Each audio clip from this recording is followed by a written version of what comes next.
नमस्कार शेतकरी बंधूंनो, ॲग्रोपिक शिवार फेरीमध्ये आपले सहर्ष स्वागत.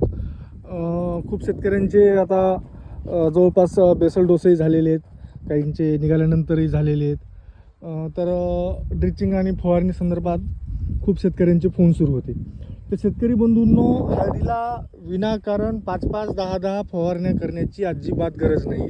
हे धंदा झालेला आहे की हिरवीगार दिसून गेली आपली हळद की जायचं दुकानदाराकडे, तो 2-4 नमुन्याची औषधं देतो, त्यातल्या एका औषधानं आपली हिरवीगार दिसते, झालं तिकडं. हळदीला एक तर शेंगा पोखरणारी अळी आणि रोगामध्ये वरून करपा आणि खालून कंदसड आणि उमणी हे सोडून हळदीला बाकी काही मरी येत नाही. तर शेतकरी बंधूंनो, आता मागच्या महिन्यात उष्णतेमुळं खूप जणांच्या हळदीच्या पानं करपलेले किंवा पिवळेपणा यामुळं शेतकरी बंधू खूप चिंतेत आहे. तर तो मागचा पूर्णतः व्हिडिओ त्यावर बनवूनही शेतकरी बंधूंचे फोन सुरूच आहेत की करपा आहे का, करपा आहे का. आता अशी जर रिंकल शेपमध्ये जर खाल्लेली असेल तर शेतकरी बंधूंनो, ही पानं खाणारी अळी आहे जी प्रत्येकच हळदीवर होते. ही तुम्हाला मागच्या व्हिडिओत सांगितली आणि आणखीही सांगतोय. स्वस्तात मस्त आपलं निंबोळी तेल 20,000 ppm, निंबोळी तेल 20,000 ppm परत एकदा सांगतो घ्या. म्हणजे त्याचे दोन फायदे आहेत. एक, क्रॉपला डॅमेज करणार नाही झाडाला, आणि दुसरं आहे ती अळी मरून जाईल पूर्ण, आणि परत इतका कडवटपणा येतो की ती महिनाभर जात नाही. आता दुसरा मेन महत्त्वाचा प्रश्न की करप्या संदर्भात. आता हे पिवळटपणा आहे समजा, तर हा पिवळटपणा झाडांचा किंवा हे स्पॉट हे मागच्या महिन्यातील उष्णतेमुळे. जर तुम्हाला याहूनही समाधान होत नसेल तर साधी सोपी टेक्निक करायची शेतकरी बंधूंनो. नवीन कोंब आपलं कळी तोडायची. आता थोडा मोबाईल बाजूला ठेवतो समजा.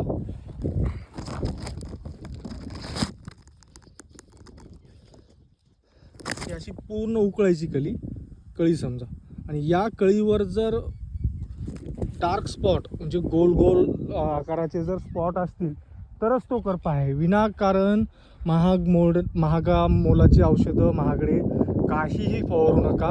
आणि सर्वात महत्त्वाचं, करपा पूर्णतः एकाच औषधाने जातो. करप्याला म्हणजे खूप काही दुकानदार उकळून हे करून टाका आणि ते टाका. एक्स्ट्रीम आणि पीक शक्तीचे त्या जोडीशिवाय करपा दुसऱ्या कोणत्याच औषधाने जात नाही. कारण जसं आपलं सोयाबीनमध्ये कोराजेन होतं समजा, 21 दिवस अळी येऊ देत नव्हतं, तसं हा एक्स्ट्रीम आणि पीक शक्तीची जोड काय की करपा 1 महिना तर कंप्लीट येऊ देत नाही आणि झाड पूर्णतः हिरवगार ठेवतं. त्यामुळं त्यावर विनाकारण शेतकरी बंधूंनो खर्च करत बसू नका.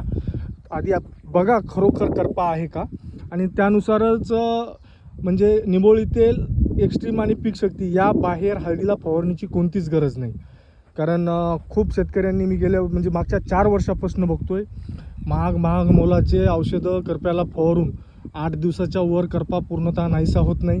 मग शेतकरी पुन्हा 8 दिवसाला दुकानावर पुन्हा तेच घरानं मागच्या वेळेस बदलून कितीही टॉप औषध त्याची फवारणी केली तर पूर्णतः कंट्रोल करप्याचं एक्स्ट्रीम आणि पीक शक्ती सोडून दुसऱ्या कोणत्याच औषधानं होत नाही. तर त्यामुळं तो एक खर्च वाचून जातो.